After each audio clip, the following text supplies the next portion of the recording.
Hello, I'm Fraser Myers, Deputy Editor of Spiked, and I'm delighted to be joined in conversation with Danny Kruger, Conservative MP for East Wiltshire and prominent advocate against assisted dying. Danny, welcome. Pleasure. Hello, Fraser. We've got the assisted dying bill coming up on Friday. We can talk a little bit about the details a bit later, but why, in principle, do you think it's important that this bill is rejected? What's really at stake here?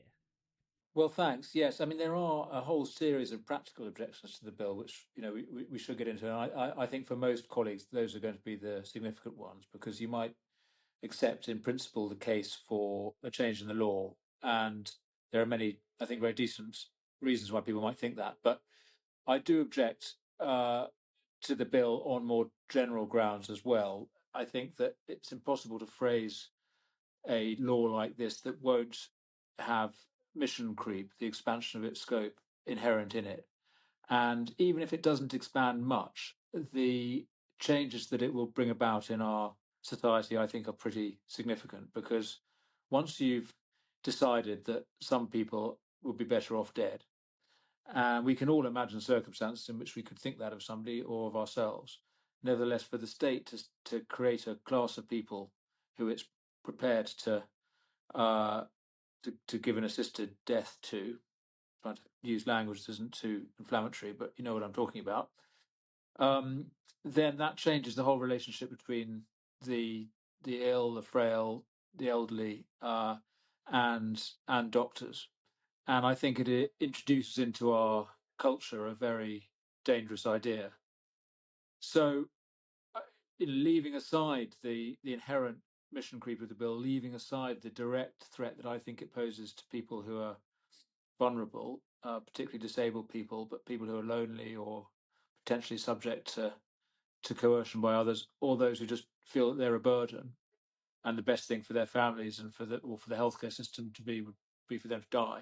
Um, I think it's I think it's a bad idea on general grounds as well. And Danny, you've visited several countries where assisted dying has been legalized, most notably Canada. What kind of things did you learn from those places? Well, Canada is a very good case in point of how a well-meaning law intended to be restricted to just the most extreme cases where we can all have huge sympathy and understand why people would imagine it would be the right thing to do. A law that very swiftly becomes expanded, and it was expanded in Canada in consequence of legal challenges using their human rights framework, which we have in this country too, in the form of the European Convention on Human Rights and our own Human Rights Act.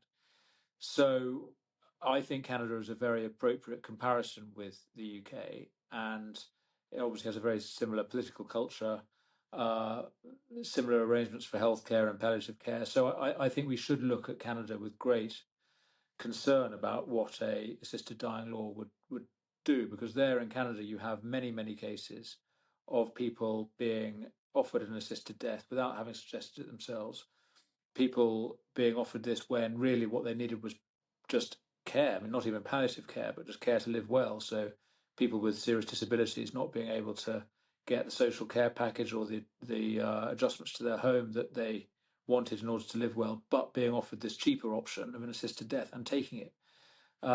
In Canada, you've got people with diabetes, with eating disorders, being offered it and taking it. But I'm afraid these sorts of terrible stories apply everywhere. I mean, there's not a country in the world which has assisted dying where people with eating disorders haven't made use of it. So even in the places that the proponents of this bill point to, like Oregon, you know, a US state which does have quite strict rules around eligibility, nevertheless, even there, anorexics have been given an assisted death, and even there they expand the access to this law. So mission creep, or you know, the expanded scope, slippery slope, whatever we call it, that is inherent in a bill like this because you're creating a new human right, and human rights are by definition universal, and they should apply to everybody. So all the safeguards that we think we'll have with this bill, like you can only have it if you've got a diagnosis of 6 months to live, or you know, not if you've got a mental, you know, if mental health is your primary reason. Uh, these would all quickly become discriminatory. You know, they would be seen as obstacles to a human right and would be overturned in my view, quite quickly in the courts using our human rights laws. Kim Ledbetter, who's pushing this bill, says that it's going to have some of the strictest safeguards in the world. The kind of horrors that you're talking about in Canada and elsewhere are not going to happen here. Do you buy that? I'm afraid not. I mean, they've done their best to ensure that it has safeguards, but really what they're trying to do, and I understand this, they're trying to ensure that the people that they want to have use of this law would be able to. So, they have enabled. It is wide. It's already pretty wide in scope. Well, yes, what the safeguards they've got are: one, you have to have a 6-month prognosis, which is a complete impossibility. I mean, no doctor can predict when people are going to die. Many people are alive and well years after they've had a 6-month prognosis. So that is, I'm afraid, just a conjecture. And indeed, anybody can be in 6 months to live if they simply refuse to eat. And indeed, again, looking at Oregon, for instance, that you would qualify, and I'm sure you would here too. You'd find a doctor to say that you have terminal anorexia, which is a term that is now in use, and you'd be put on a pathway to this. So anybody can qualify if they really want it under the 6-month rule.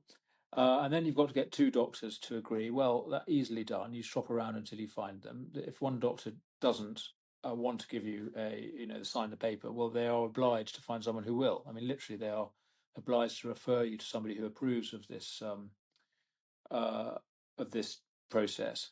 A judge has to sign it too. Well, again, how is a judge to determine? The judge is not empowered or qualified, or frankly have the time to examine what will be thousands of cases of people who say they are free of any sort of coercion.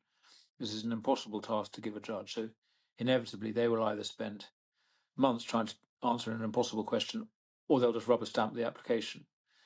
So, I'm afraid none of the safeguards feel very real to me.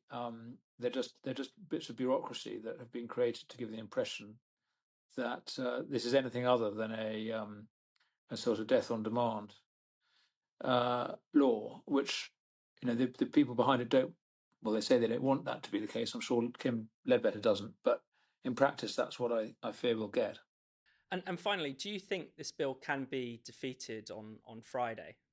Yes, it absolutely can. I think if we combine the people who believe, like I do, that it's impossible to frame a law that's safe, with those who think we can do it, but we haven't done it with this bill, and the process is too rushed anyway, and there isn't enough time to properly scrutinise it.